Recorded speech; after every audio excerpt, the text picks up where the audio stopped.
That is right, people. It's the unofficial top of the hour ID done by yours truly. Welcome to the second hour of the Time Machine. This is your boy Jay Mace on WUAG 103.1 FM.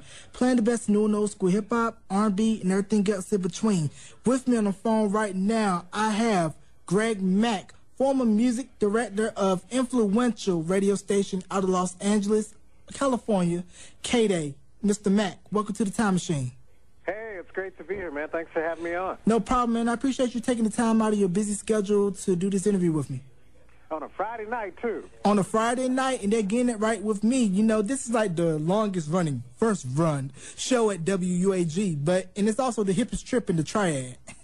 Oh, okay. Well, man, I wish I was down there to hear it. Of course, but you can hear us on WUAG.net. Plug for everybody that's out there in cyberspace. So go there, click on live stream, and listen to me right now, no matter what time zone you're in. So let's go ahead and get this interview started. What made you want to go into radio?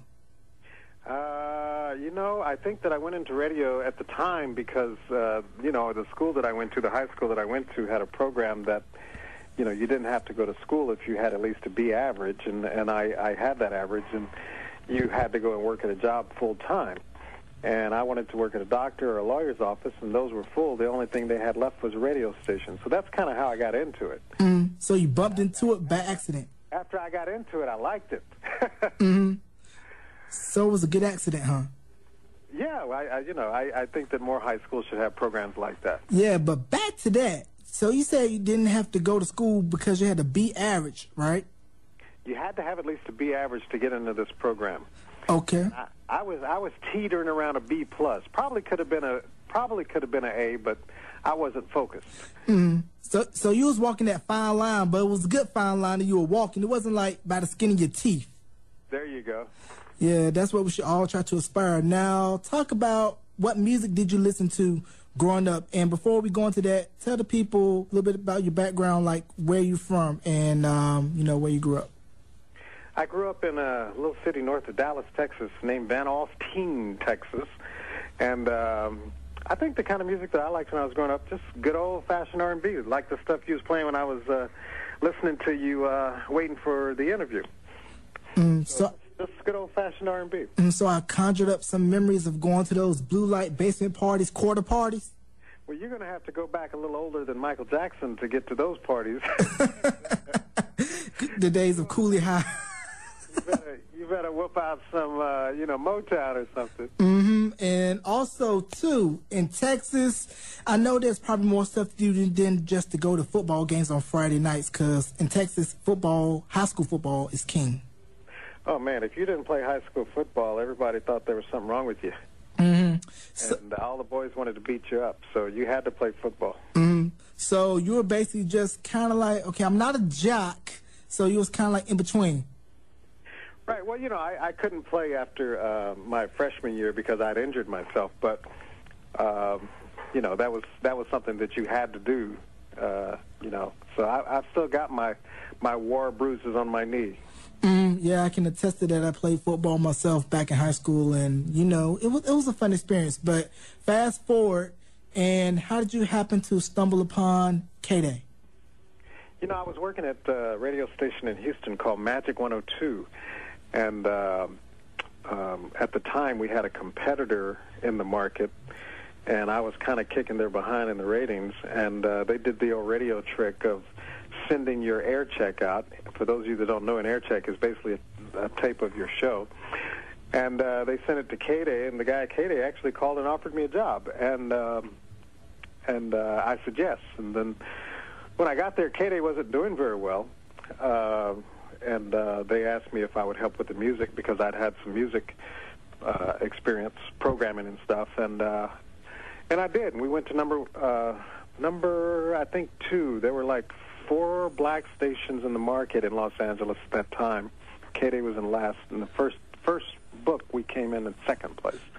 And we really couldn't compete. KDAY was an AM, and the FM started copying us and kind of kicked our butt. Right. and for those of you that don't know, radio lingo, book it's the little books that's sent out, I believe, is it quarterly? Correct me if I'm wrong. Quarterly? Yeah, ratings Well, it depends on the city. Some cities it doesn't come out, but every 6 months. Some cities it don't have it at all. But in LA, you're rated every 3 months, and in today's new technology, you're rated daily.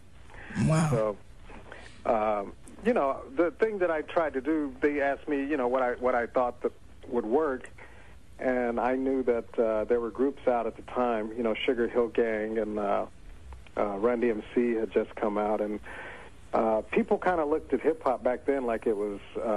the plague. Yeah, it was a novelty record. Mm-hmm. And when I first moved to L.A., I lived in the heart of South Central L.A., and all you had to do was open your window, and in some cases you wouldn't even have to open your window, but that's all everybody was playing was hip-hop. But you did not hear it on the radio other than, the top 40, Sugar Hill Gang or something. Right. Now, so all I did was created what is, now, well, it was then the first, all rap. They say all rap station, but we still played some Luther and Michael, and we played a lot of R&B. So basically, you pleased the young crowd and Buppies 9 to 5, Colt 45, Billy D. Wims kind of crowd, right? Well, the interesting thing about hip hop, well, at least at that time, it's kind of changed a little bit, but at that time there were a lot of closet freaks, I guess you could say, people that loved it, but it wasn't hip to say that they loved it. You know what I mean? Mm-hmm. Give you an example. We had given a dance once at this club, and it was the most diverse crowd you would ever think. Every race.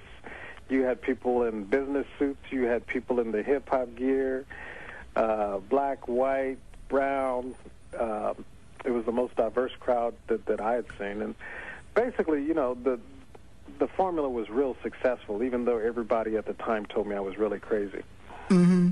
And that's why they are looking like Boo Boo the Fool right now, because I know a lot of radio stations, back when hip-hop was still in its infancy, a lot of stations, they would put programs on during periods where it wouldn't affect the books.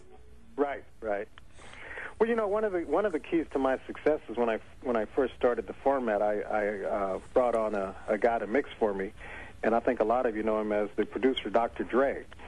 And Dr. Dre was my first mixer at KDAY. Mm-hmm. With the world class wrecking crew, right? He was at the world class wrecking crew working out of Lonzo Williams' garage. Lonzo being the guy that started the wrecking crew. Mm-hmm. And Dre, he was my mixer.